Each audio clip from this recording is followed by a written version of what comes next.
Hello guys, അപ്പോൾ ഇത് നമ്മൾ കഴിഞ്ഞ വീഡിയോ പറഞ്ഞ പോലെ നമ്മളിത് തിയേറ്റർ എത്തിയിട്ടുണ്ട്. അപ്പം പിന്നെ ഇത് നമ്മൾ ഒട്ടും വൈകാതെ തന്നെ പടത്തിന് കയറാൻ പോവാണ്. അപ്പോൾ നമ്മൾ തിയേറ്ററിൻ്റെ അകത്തോട്ട് കയറിയിട്ടുണ്ട്. ഇത് ആക്ച്വലി ഒരു വലിയ തിയേറ്ററാണ് ഗൈസ്, ഏകദേശം ഒരു 8-9 സ്ക്രീനകത്ത് തന്നെ ഉണ്ട്. അപ്പോൾ ആദ്യമായിട്ട് പുറത്തൊരു രാജ്യത്തൊരു സിനിമ കാണാൻ വന്നതിൻ്റെ എക്സൈറ്റ്മെൻറ്റ് ഞങ്ങൾക്ക് എല്ലാവർക്കും ഉണ്ടായിരുന്നു ഗൈസ്.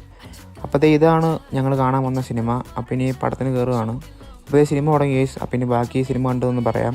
അങ്ങനെ തന്നെ ഞങ്ങൾ പടം കഴിഞ്ഞ് ഇറങ്ങി ഗൈസ്. പടത്തെക്കുറിച്ച് പറയുന്ന ഒരു രക്ഷയില്ല ഗൈസ്, നല്ല കിടിലൻ പടം, ഞങ്ങൾക്ക് എല്ലാവർക്കും നല്ലപോലെ ഇഷ്ടപ്പെട്ടു. അപ്പോൾ ഇനി സിനിമ കഴിഞ്ഞിട്ട് നേരെ വീട്ടിലോട്ട് പോകാനുള്ള പരിപാടിയാണ്. അപ്പോൾ സിനിമ കൊണ്ട് തിയേറ്ററിൻ്റെ പുറത്തിറക്കി അവിടെ നല്ല രസമുണ്ടായിരുന്നു കേസ്, വെട്ടമൊക്കെ ഇട്ട് നല്ല ഭംഗിയുണ്ടായിരുന്നു അവിടെ കാണാനായിട്ട്. എന്നിട്ട് ഞങ്ങൾ നേരെ തിരിച്ച് വീട്ടിലോട്ട് പോകണം. അപ്പോൾ പോണ വഴിക്ക് സിനിമയെക്കുറിച്ച് പറഞ്ഞുകൊണ്ട് പോവുകയാണ്, ഓരോരുത്തർക്ക് ഇഷ്ടപ്പെട്ടതും ഇഷ്ടപ്പെടാത്തതൊക്കെ പറഞ്ഞുകൊണ്ടിരിക്കുകയാണ്. അപ്പോൾ ഞങ്ങൾ ബസ് സ്റ്റോപ്പിൽ എത്തിയിട്ടുണ്ട്. ഇനി ഇവിടുന്ന് നമുക്ക് തിരിച്ച് വന്ന പോലെ തന്നെ 2 ബസ് കയറി പോകണം കേസ്. അപ്പോൾ നമ്മൾ പോകണമെങ്കിൽ ഫുഡും കഴിച്ചിട്ടാണ് വീട്ടിലോട്ട് പോയത്. അങ്ങനെ നമ്മൾ വീട്ടിലെത്തിയപ്പോൾ രാത്രി ഏകദേശം ഒരു 10-11 മണി ആയിരുന്നു. അപ്പോൾ ഇനി ബാക്കി കാര്യങ്ങൾ അടുത്ത വീഡിയോയിലൊക്കെ. Bye guys.